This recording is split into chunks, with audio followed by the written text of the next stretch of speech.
I have been doing some research into what people in Britain think of doctors, the ones who work in general practice, the first call for medical care, and comparing this with the situation in a couple of other countries. I want to talk about the rationale behind what I decided to do. Now I had to set up my program of research in 3 different countries, so I upload postgraduates and my field in overseas departments, contacting them by email to organize things for me at the end.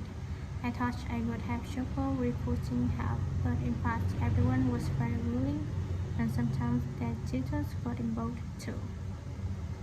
I had to give my helpers clear instructions about what kind of sample population I wanted them to use. I decided that people under 18 should be excluded because most of them are students or looking for their first job. And I also decided at this stage just to focus on men who were in employment and set up something for people who didn't have jobs and for employed women later on as a separate investigation. I specifically wanted to do a questionnaire and interviews with a focus group.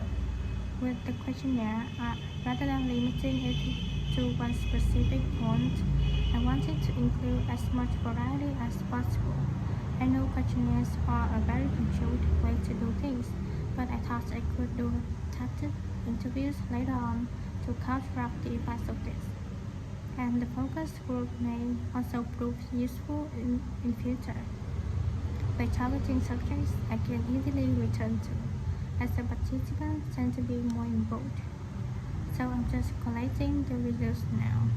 At the moment, it looks as if in the UK, despite the fact that newspapers continually report that people are unhappy with medical care, in fact it's mainly the third level of care, which takes place in hospitals, that they're worried about.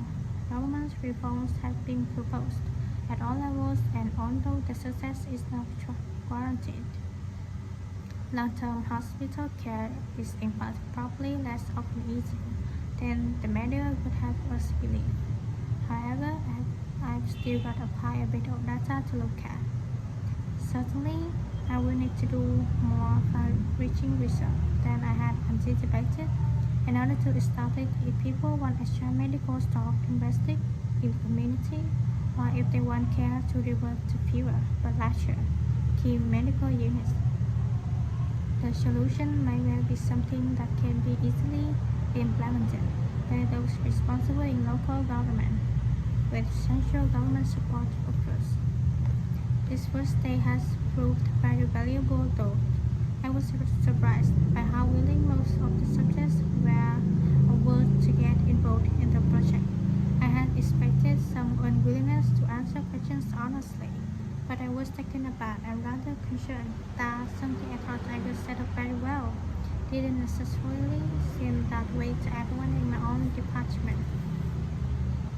I thought you might also be interested in some of the problems I encountered in collecting my data. There were out of the case that threw me. One of the subjects who I had approached while he was out shopping in town decided to pull out when it came to the second round. It was the same as it was someone who I would like to have interviewed more closely. And one of the first year students I interviewed wanted to reassurance that no names would be traceable from the answers. I was so surprised because they think nothing of telling you about themselves and their opinions in seminar groups. Then one of the people that I worked with got a bit funny. The questions were quite personal, and 1 minute he said he would do it, then the next day he wouldn't, and in the end he did do it. It's hard not to get angry in that situation, but I tried to keep focus on the overall picture in order to stay calm. The most vital case was the telephone interview I did with a teacher at a university in France. He answered all my questions in great detail, but when I asked how much access he had to dangerous substances, he wouldn't tell me exactly what is involved. It's a real eye-opener.